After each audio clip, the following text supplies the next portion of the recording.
Hello नमस्कार। स्वागत है आपका हमारे यूट्यूब चैनल लर्न एजुकेशन में। और आज हम अपनी इस वीडियो में बात करेंगे 2023 में आए एग्ज़ाम्स के पेपर की, जो कि महाराजा सुहेलदेव राजकीय विश्वविद्यालय एमएड के फर्स्ट सेमेस्टर में जो है आया था। तो आइए जल्दी से शुरू करते हैं और देखते हैं कि 2023 के पेपर में सुहेलदेव यूनिवर्सिटी में जो एमएड फर्स्ट सेमेस्टर का है उसमें क्या आया हुआ था। अगर आप हमारे चैनल पर नए हैं तो चैनल जल्दी से सब्सक्राइब कर लीजिए, क्योंकि इस चैनल पे एमएड और यूजीसी नेट एजुकेशन से संबंधित जो है कंटेंट उपलब्ध होते हैं। तो आइए बात शुरू करते हैं पेपर 2 से। आप देखेंगे जो हमारा फर्स्ट सेमेस्टर का जो पेपर होता है उसमें paper 2 psychology of learner and learning है।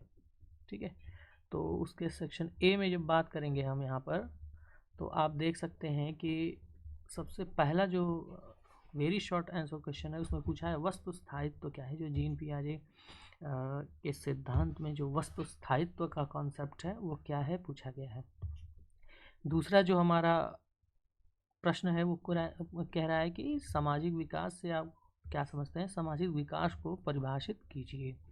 तीसरा, समायोजन को परिभाषित कीजिए। समायोजन एडजस्टमेंट क्या होता है।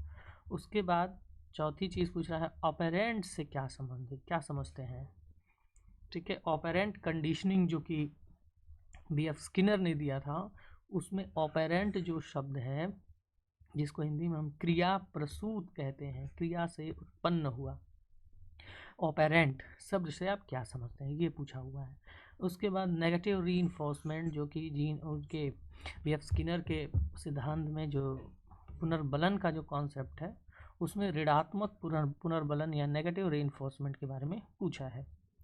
बात करेंगे आगे, तो अगला जो प्रश्न है क्वेश्चन नंबर 6 कह रहा है ईक्यू क्या है। ईक्यू, ठीक है ना, तो ईक्यू को आपको यहाँ बताना है।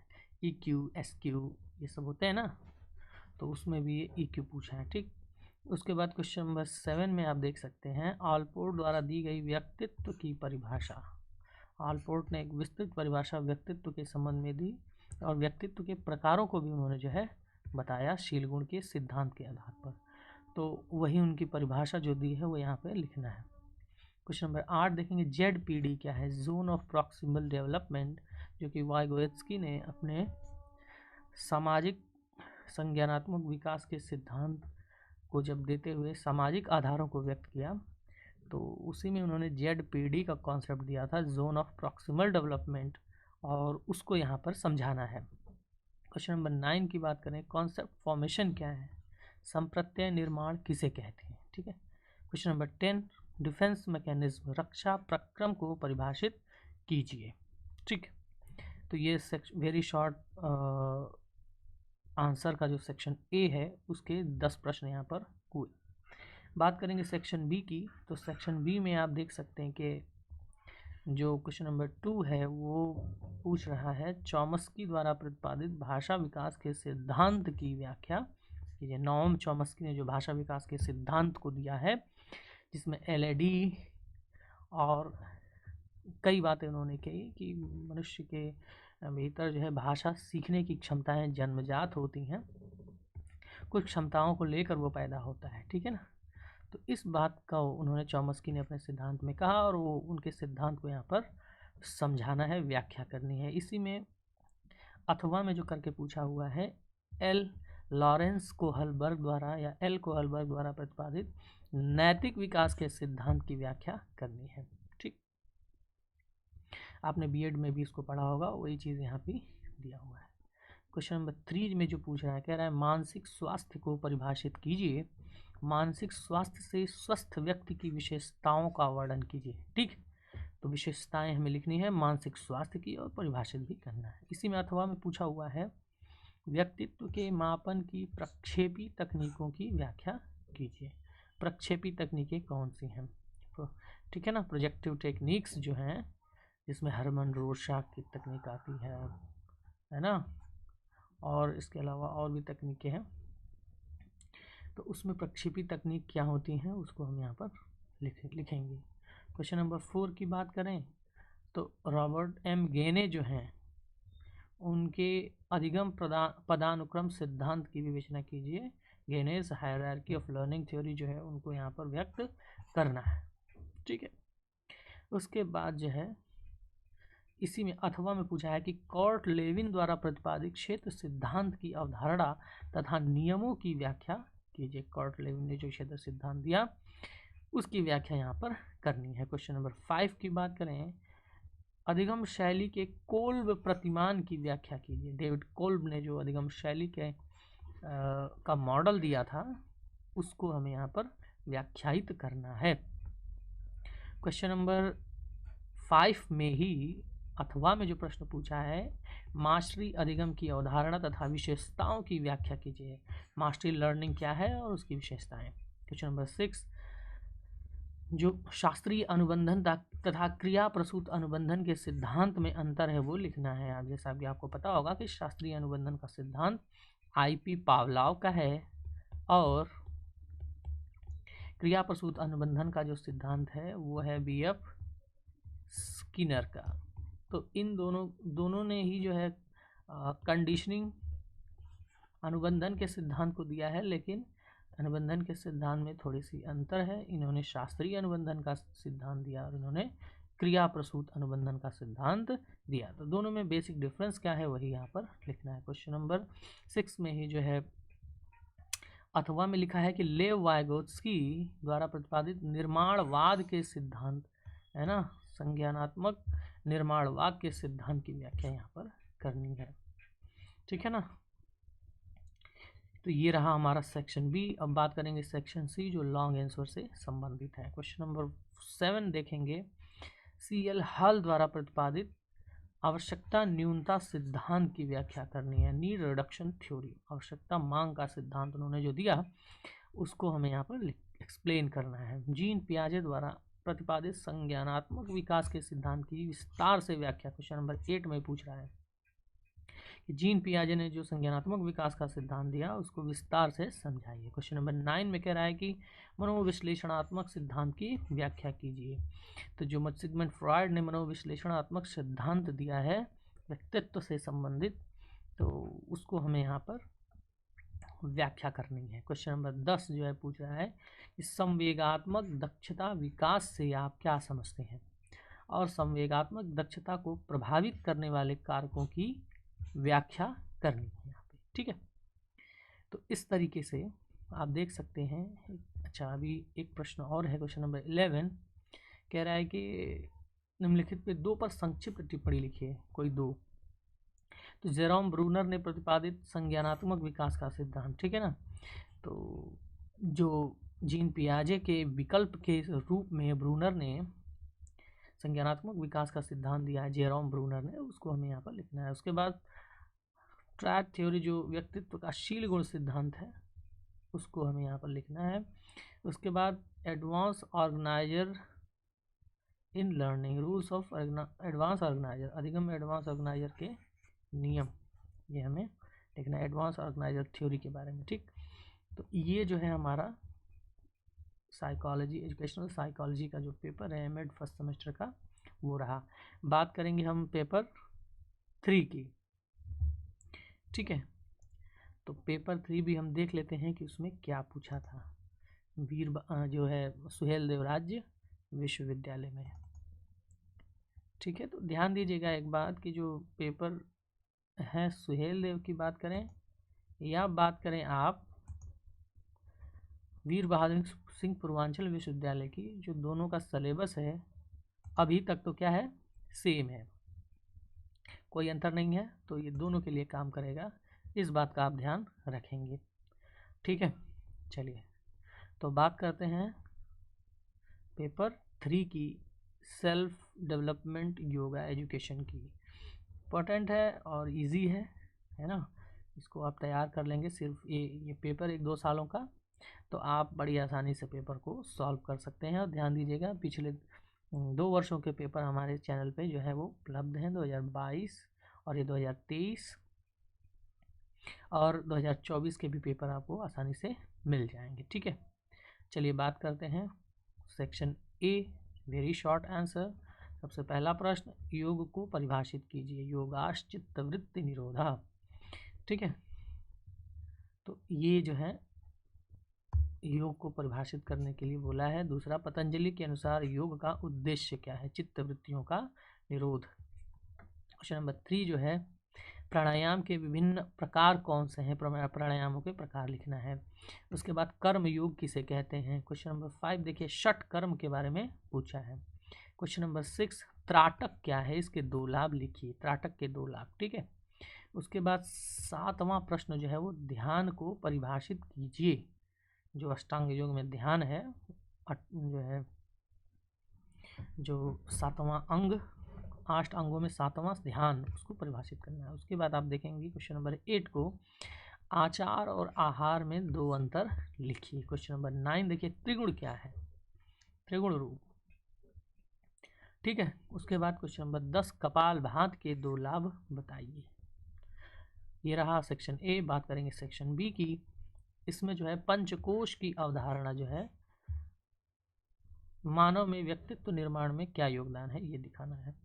क्वेश्चन नंबर 2 में ही अथवा में पूछा है, योग संबंधी किन्हीं 2 भ्रांतियों की व्याख्या कीजिए। ठीक है, क्वेश्चन नंबर 3 की बात करेंगे, योग के 8 अंग कौन से हैं, व्याख्या कीजिए।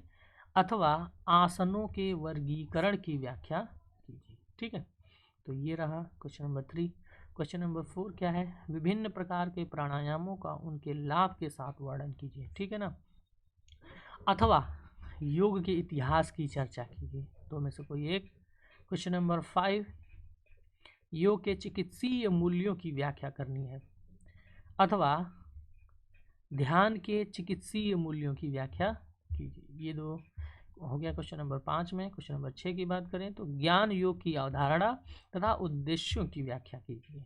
ठीक है, उसके बाद कर्म योग के भेदों की व्याख्या कीजिए। तो कर्म योग की भेदों की व्याख्या यहाँ करनी है। ठीक है ना। उसके बाद हम देखेंगे कि तो सेक्शन सी को, सेक्शन सी जो कि लॉन्ग आंसर का है, उसमें जो प्रश्न नंबर 7 है वो कह रहा है, अष्टांग योग क्या है? आधुनिक युग में यम तथा नियम का क्या महत्व है? सविस्तार समझाइए अष्टांग योग के बारे में। ठीक है, उसके बाद क्वेश्चन नंबर 8, योग सूत्र पर एक निबंध लिखिए। योग सूत्र क्या है? पतंजलि ने जो योग सूत्र दिया उस पर निबंध लिखना है। हठ प्रदीपिका के अनुसार षट कर्मों पर प्रकाश डालिए। हठ प्रदीपिका एक पुस्तक है और उसके अनुसार षट कर्म क्या होते हैं, इस पर प्रकाश डालना है। क्वेश्चन नंबर 10 जो है वो कह रहा है कि योग के उद्देश्य क्या है? मानव जीवन में योग के महत्व की व्याख्या कीजिए। ठीक, तो ये क्वेश्चन नंबर 10 हो गया। क्वेश्चन नंबर 11 कह रहा है, स्वामी विज्ञानानंद सरस्वती द्वारा वर्णित निधिध्यासन के 15 अंगों की व्याख्या कीजिए। निधिध्यासन। ठीक है,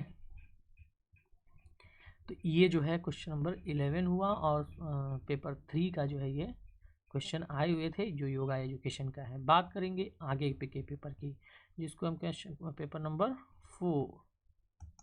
ठीक है, अब बात करेंगे पेपर 4 की। तो जो पेपर 4 है वो कुछ इस तरीके से है। ठीक है, चलिए, तो सुहेल देव यूनिवर्सिटी का जो पेपर 4 है उसमें जो चीज़ें हैं वो इस तरीके से पूछा था। देखिए, रिसर्च मेथड्स इन एजुकेशन काफ़ी इंपॉर्टेंट पेपर है और उसको ध्यान से पढ़िएगा, है ना। स्टूडेंट्स की बैक वगैरह इसमें बहुत लगती है, क्योंकि अक्सर जो है स्टूडेंट्स इस पेपर को ध्यान से नहीं पढ़ते हैं। चूँकि आप हायर एजुकेशन के स्टूडेंट हैं तो रिसर्च मेथडोलॉजी में आप अच्छे होने चाहेंगे। ठीक है ना, डिसर्टेशन में ये जो है काम आता है। तो चलिए कुछ पेपर जो 4th है उसका सेक्शन ए, परिकल्पना को परिभाषित कीजिए। हाइपोथेसिस क्या होती है, परिभाषित कीजिए। इससे संबंधित जो ये सिलेबस है, इससे संबंधित पूरी वीडियो की प्लेलिस्ट जो है वो हमारे चैनल पे है। आप वहाँ पर जाकर पूरा सिलेबस जो है पढ़ सकते हैं, चाहे वीर बहादुर सिंह पूर्वांचल यूनिवर्सिटी के आप स्टूडेंट हो या हो आप सुहेल देव राज विश्वविद्यालय के, या फिर किसी भी यूनिवर्सिटी के आप स्टूडेंट हो, यूजीसी नेट की तैयारी कर रहे हो या रिसर्च स्कॉलर हो, आप सभी के लिए वो जो रिसर्च मेथडोलॉजी की प्लेलिस्ट है वो काफ़ी हेल्पफुल होगी। तो आप जाकर वहाँ पे देख सकते हैं। ठीक है, तो आइए क्वेश्चन नंबर 1 परिकल्पना को परिभाषित करना है। क्वेश्चन 2 जो है वो कह रहा है कि प्राथमिक और द्वितीयक आंकड़ों के दो उदाहरण दीजिए। आंकड़े दो तरीके के होते हैं, प्राथमिक और द्वितीयक, और उसमें दो उदाहरण देना है सिर्फ। क्वेश्चन नंबर 3 का है केस स्टडी क्या है, केस स्टडी किसे कहते हैं, ठीक है ना। एक विशेष केस के संबंध में जो हम अध्ययन करते हैं, रिसर्च, तो वो केस स्टडी होता है और उसके बारे में लिखना है यहाँ पर। इंटरवीनिंग वेरिएबल जो मध्यवर्ती चर हैं वो क्या होते हैं। उसके बाद व्यवहारिक अनुसंधान को परिभाषित कीजिए, अप्लाइड रिसर्च, ठीक। क्वेश्चन नंबर 6 शोध प्रतिवेदन को परिभाषित कीजिए, शोध प्रतिवेदन क्या होता है, ठीक है ना। उसके बाद यहाँ पर 7 जो क्वेश्चन है, शोध उपकरण से आप क्या समझते हैं, what do you understand by research tool, ठीक है। उसके बाद क्वेश्चन 8 जो है वो कह रहा है कि निम्न शोध समस्या की जनसंख्या को परिभाषित कीजिए। जनसंख्या क्या होगी, यानी कि एक शोध समस्या यहाँ पर दिया गया है और इसके लिए आप पॉपुलेशन कौन सी डिसाइड करेंगे जिस पर आपको रिसर्च करना है। तो आजमगढ़ जिले के प्राथमिक विद्यालयों के अध्यापकों की कार्य संतुष्टि का अध्ययन। तो प्राथमिक विद्यालय के अध्यापकों की कार्य संतुष्टि है, उस पर आपको रिसर्च करना है। तो इसके लिए आप कौन सी जनसंख्या को चुनेंगे, है ना, कौन से सैंपल आप लेंगे, वो यहाँ पे पूछ रहा है आपसे। क्वेश्चन नंबर यहाँ पे 9 जो है वो कह रहा है कि प्रथम प्रकार की त्रुटि टाइप 1 एरर किसे कहेंगे। क्वेश्चन नंबर 10 सार्थकता स्तर से आप क्या समझते हैं, सिग्निफिकेंस लेवल जो है वो पूछ रहा है, ठीक। चलिए, तो ये जो चीज़ें हैं हमारे चैनल पे एक एजुकेशनल स्टैटिस्टिक्स की प्लेलिस्ट है जो कि एमएड सेकेंड सेमेस्टर में है, और एजुकेशनल रिसर्च की जो प्लेलिस्ट है वो फर्स्ट सेमेस्टर में है, और हर सभी यूनिवर्सिटियों में अलग अलग किसी न किसी सेमेस्टर में ज़रूर होगा। तो आप उसको भी वहाँ पर जाकर देख सकते हैं, उसमें सभी चीज़ों को जो है बताया गया है, ठीक। क्वेश्चन सेक्शन बी की बात करेंगे, शॉर्ट आंसर की। तो उसमें देखिए क्वेश्चन नंबर 2 शैक्षिक अनुसंधान के अर्थ, प्रकृति, क्षेत्र और उद्देश्यों की व्याख्या कीजिए, अथवा मौलिक, व्यवहारिक तथा क्रियात्मक अनुसंधान के मध्य अंतर स्पष्ट कीजिए, ये पूछा हुआ है। क्वेश्चन नंबर 3 जो है साहित्य संबंधित साहित्य के सर्वेक्षण के स्रोतों की व्याख्या कीजिए, ठीक है ना। स्रोतों की व्याख्या हमें करनी है, ध्यान दीजिएगा, ठीक है, कहाँ कहाँ से हम साहित्य सर्वेक्षण कर सकते हैं। उसके बाद अथवा आप शोध समस्या के चयन की प्रक्रिया, स्रोत तथा चरों की विस्तार से व्याख्या कीजिए। शोध समस्या का चयन कैसे करते हैं, स्रोत कौन कौन से हैं और कौन कौन से चर उसके अंदर होते हैं, उनकी सविस्तार व्याख्या करनी है। क्वेश्चन नंबर 4 में आप देखिए, निम्न मात्रात्मक शोध समस्या के कम से कम 5 उद्देश्य तथा परिकल्पनाओं का निर्माण कीजिए। 5 उद्देश्यों को निर्धारित करना है और उससे संबंधित परिकल्पनाएं। तो कभी भी जब हम शोध करते हैं तो उसमें शोध प्रश्न होते हैं, उन्हीं शोध प्रश्नों को यहाँ पर शोध उद्देश्यों को लिखना है कि क्यों ये हम शोध कर रहे हैं। तो यहाँ पर टॉपिक हमें दे दिया है और उससे संबंधित 5 उद्देश्य आप बनाइए, और 5 उद्देश्यों जिसको शोध प्रश्न भी हम कह सकते हैं, और उसमें कौन कौन से परिकल्पनाएं उससे संबंधित बनेंगी वो।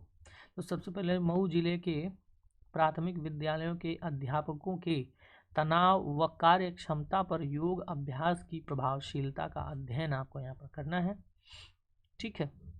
अब इसके लिए 5 उद्देश्य आप कौन कौन बनाएंगे, आप क्या क्या उस शोध में पता करेंगे, वही उद्देश्य हो जाएगा, और उससे संबंधित परिकल्पना है, ठीक। अथवा आपको दूसरी चीज़ करनी है यहाँ पे कि निम्न शोध समस्या के चर, शोध विधि तथा जनसंख्या को परिभाषित कीजिए। तो वो कौन सा है, जौनपुर जनपद के विद्यालयों में माध्यमिक स्तर पर अध्ययनरत विद्यार्थियों की धर्मनिरपेक्षता, सामाजिक चेतना और पर्यावरणीय जागरूकता का उनकी सामाजिक बुद्धि के परिप्रेक्ष्य में अध्ययन, ठीक है। तो ये शोध समस्या है। अब इसमें शोध विधि कौन सी हम इस्तेमाल करेंगे और कौन सी जनसंख्या हम चुनेंगे, ठीक है, तो वो हमें यहाँ पर लिखना है। बात समझ में आ गया। अब बात करेंगे आगे के प्रश्न की, क्वेश्चन नंबर 5 तो 5 जो क्वेश्चन है उसमें कह रहा है कि शोध प्रपत्र लिखने के चरणों को लिखिए। जो रिसर्च पेपर लिखा जाता है उसके स्टेप्स कौन कौन से हैं, अथवा उपयुक्त उदाहरणों की सहायता से संदर्भ तथा संदर्भ ग्रंथ सूची के अंतर को स्पष्ट कीजिए। संदर्भ है और संदर्भ ग्रंथ सूची दोनों में क्या अंतर है, ठीक है। रेफरेंसेस एंड बिब्लियोग्राफी दोनों में क्या डिफरेंस है। क्वेश्चन नंबर 6, रेटिंग स्केल से आप क्या समझते हैं। रेटिंग स्केल के निर्माण की प्रक्रिया का सविस्तार वर्णन कीजिए, अथवा एक अच्छे शोध अभिकल्प की विशेषताओं की व्याख्या कीजिए। जो एक अच्छा रिसर्च डिजाइन है उसकी क्या विशेषताएं लिखना है। अब बात करेंगे section C long answer type questions की। तो क्वेश्चन नंबर 7 में जो है पूछा है कि विश्वसनीयता से आप क्या समझते हैं। एक शोध उपकरण की विश्वसनीयता निर्धारित करने की तकनीकी की व्याख्या कीजिए, ठीक है। तो ये रहा। उसके बाद क्वेश्चन नंबर 8 में कह रहा है कि परिकल्पनाओं के विभिन्न प्रकारों की उदाहरण सहित व्याख्या कीजिए। कौन कौन सी परिकल्पनाएं होती हैं और उनका उदाहरण सहित व्याख्या करना है। क्वेश्चन नंबर 9 जो है वो कह रहा है कि प्रश्नावली को परिभाषित कीजिए। प्रश्नावली में किन किन प्रकार के प्रश्नों का निर्माण किया जाता है। एक अच्छी प्रश्नावली की प्रक्रिया तथा विशेषताओं की व्याख्या कीजिए, ठीक है। क्वेश्चन नंबर 10, शोध रूपावली क्या है। रिसर्च पैराडाइम क्या है और इसके प्रकारों की सविस्तार व्याख्या कीजिए, ठीक। क्वेश्चन नंबर 11 जो कह रहा है इस न्याय दर्शन को परिभाषित कीजिए। संभाव्य तथा गैर संभाव्य न्याय दर्शन की विभिन्न तकनीकों का विस्तार से व्याख्या कीजिए, ठीक है। न्याय दर्शन या सैंपलिंग किसे कहेंगे, है ना। प्रोबेबिलिटी नॉन प्रोबेबिलिटी सैंपलिंग क्या है, इसको विस्तार से हमें यहाँ पर समझाना है, ठीक है। तो ये रहा हमारा पेपर 4 जो कि रिसर्च मेथोडोलॉजी से संबंधित था। अब बात करेंगे हम पेपर 5 की जो कि है टीचर एजुकेशन से संबंधित, ठीक है। तो आइए शुरू करते हैं उस पेपर को और देखते हैं कि 2023 के इस पेपर में जो कि सुहेलदेव विश्वविद्यालय का है क्या पूछा था। तो pre service and in service teacher education में क्या है ये हम यहाँ पर बात करेंगे, ठीक है। तो देखिए ये जो पेपर है उसमें सबसे पहला जो प्रश्न पूछ रखा है वो कह रहा है कि पूर्व सेवाकालीन यानी प्री सर्विस टीचर शिक्षा के रेखीय प्रकार को परिभाषित कीजिए, ठीक है। तो यहाँ पर क्वेश्चन नंबर 2 देखिए ये कह रहा है कि शिक्षक शिक्षा को परिभाषित कीजिए, डिफाइन द टीचर एजुकेशन। उसके बाद क्वेश्चन नंबर 3 एनसीईआरटी के कोई 2 कार्यों को लिखिए। उसके बाद क्वेश्चन नंबर 4 जो है अभिविन्यास कार्यक्रम या ओरिएंटेशन प्रोग्राम को परिभाषित कीजिए। वर्कशॉप क्या है, कार्यशाला जिसको हम कहते हैं। उसके बाद क्वेश्चन नंबर 6 जो है वो पाठ्यक्रम तथा पाठ्यचर्या में अंतर लिखिए, काफ़ी इंपॉर्टेंट है, इसको हमें यहाँ पर लिखना है। क्वेश्चन नंबर 7 की बात करें व्यावसायिक विकास से क्या समझते हैं, जो प्रोफेशनल डेवलपमेंट होता है उसे क्या होता है समझाना है। क्वेश्चन नंबर 8 सेमिनार को परिभाषित कीजिए, सेमिनार किसे कहेंगे, ठीक है। अब क्वेश्चन नंबर 9 की बात करेंगे प्रशिक्षण कार्यक्रमों में सह पाठ्यचर्या को कैरिकुलर एक्टिविटी पाठ्य सहगामी क्रियाएं होती हैं की भूमिका के पक्ष में कोई 2 कारण लिखिए। क्यों पाठ्य सहगामी क्रियाएं की जाती हैं उसके कारण लिखना है यहाँ पर। क्वेश्चन नंबर 10 अध्यापक शिक्षा को परिभाषित कीजिए। अध्यापक शिक्षक की बात करना है, टीचर एजुकेटर कौन होते हैं उसको परिभाषित करना है, ठीक है। सेक्शन बी शॉर्ट आंसर की बात करें तो क्वेश्चन नंबर 2 जो है विद्यालयी शिक्षक के कार्यों की व्याख्या करनी है, अथवा सेवा पूर्व शिक्षक शिक्षा के उद्देश्यों तथा क्षेत्र की व्याख्या करनी है। क्वेश्चन नंबर 3 अध्यापकों के व्यावसायिक विकास की अवधारणा तथा आवश्यकता का वर्णन करना है, ठीक है। अथवा सम्मेलन के उद्देश्य तथा तौर तरीकों की व्याख्या जो है करनी है। ये जो है 3 क्वेश्चन था। 4 की बात करें तो सेवाकालीन शिक्षक शिक्षा के कार्यक्रमों के नियोजन हेतु उठाए जाने वाले चरणों की व्याख्या करनी है, अथवा सेवाकालीन शिक्षकों के प्रशिक्षण की आवश्यकता को आप कैसे आकलन करेंगे, ठीक है। क्वेश्चन नंबर 5 जो कह रहा है बीएड तथा एमएड संस्थानों द्वारा जिन समस्याओं का सामना किया जा रहा है उनकी व्याख्या कीजिए, अथवा पाठ्य सहगामी क्रियाओं के महत्व पर टिप्पणी लिखिए। क्वेश्चन नंबर 6 पुनश्चर्या कार्यक्रम क्या है? अध्यापक शिक्षकों के हेतु इसकी आवश्यकता व क्षेत्र की व्याख्या करनी है। ठीक है ना।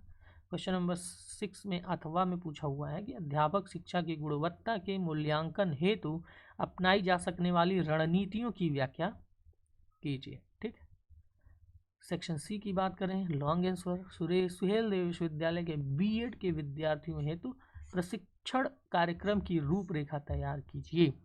यदि आपसे कहा जाए कि आपको बीएड प्रशिक्षणार्थियों की प्रशिक्षण कार्यक्रम बनाना है तो वो कैसा होगा, उसी की रूपरेखा जो है तैयार करते हैं। क्वेश्चन नंबर 8 सेवाकालीन शिक्षकों की व्यावसायिक क्षमताओं के विकास हेतु अपनाई जाने वाली रणनीतियों तथा उनकी आवश्यकताओं की व्याख्या कीजिए। क्वेश्चन नंबर 9 की बात करें, सेवाकालीन अध्यापक शिक्षा के विभिन्न आयामों हेतु अध्यापक शिक्षकों की भूमिका का वर्णन कीजिए। क्वेश्चन नंबर 10 की बात करें तो आजमगढ़ विश्वविद्यालय से संबद्ध बीएड कॉलेजों हेतु शिक्षक प्रशिक्षण कार्यक्रम का पाठ्यक्रम तैयार कीजिए। ठीक है।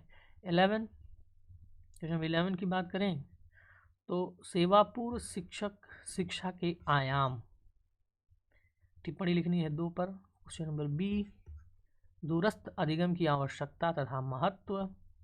सी शिक्षक शिक्षा कार्यक्रम हेतु पाठ्य सामग्री का निर्माण। ठीक है। तो ये रहा हमारा MSDSU महाराजा सुहेलदेव विश्वविद्यालय के एमएड फर्स्ट सेमेस्टर के पेपर्स जो कि 2023 में आए हुए थे।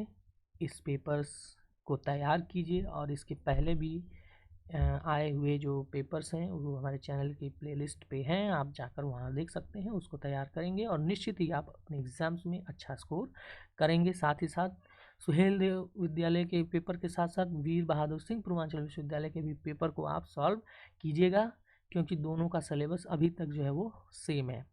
ठीक है ना। आशा है आपको वीडियो जो है मददगार लगी होगी, हेल्पफुल लगी होगी। वीडियो को लाइक करिए, चैनल शेयर करिए, सब्सक्राइब करिए अपने दोस्तों से। ठीक है। वीडियो में अंत तक बने रहने के लिए बहुत बहुत धन्यवाद। नमस्कार, शुभ दिन।